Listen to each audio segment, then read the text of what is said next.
नगरिया से आइले बरतिया हो लगले नैहरवा के द्वार ए सखी लगले नैहरवा के द्वार ए सखी से देखी डरिले पापा हो कौन पापा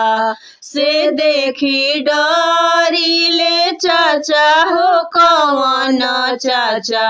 हनली हनी बजड़ के वाड़ ए सखी हनली हनी बजड़ के वाड़ ए सखी घर में से बोलेली बेटी हो कौन बेटी घर में से बोलेली बेटी हो कौन बेटी काहे पापा हानि लेके वाड़ ए सखी काहे चाचा हानि लेके वाड़ ए सखी तोहार ससुर बेटी सजल पलटनिया हो तोहार ससुर बेटी सजल बरतिया हो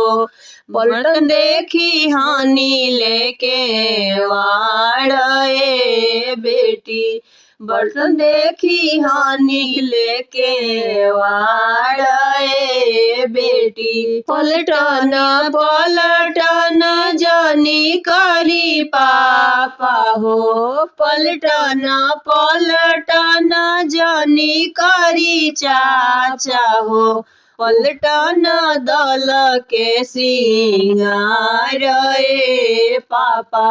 पलटन दल के सिंगार ए चाचा पलटन दल के सिंगार ए पापा आजू के रतिया पापा रहू रे महलिया हो आजू के रतिया चाचा रहू रे महलिया हो बिहने जाइब बड़ी दूर ए पापा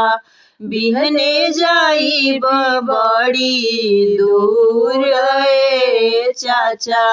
ससुरा नगरिया से आइले बरतिया हो ससुरा नगरिया से आइले बरतिया हो लगले नैहरवा के द्वार ए सखी लगले नैहरवा के द्वार ए सखी से देखी डरिले भैया कौन भैया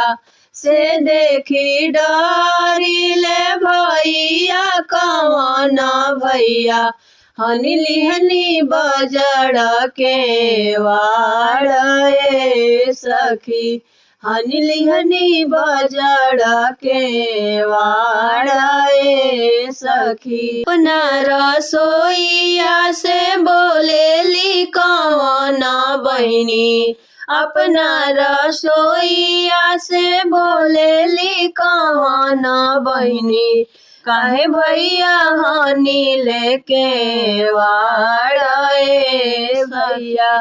काहे भैया हानि लेके वाड़ ए भैया तोहार भसुर बहिनी सजल बरतिया हो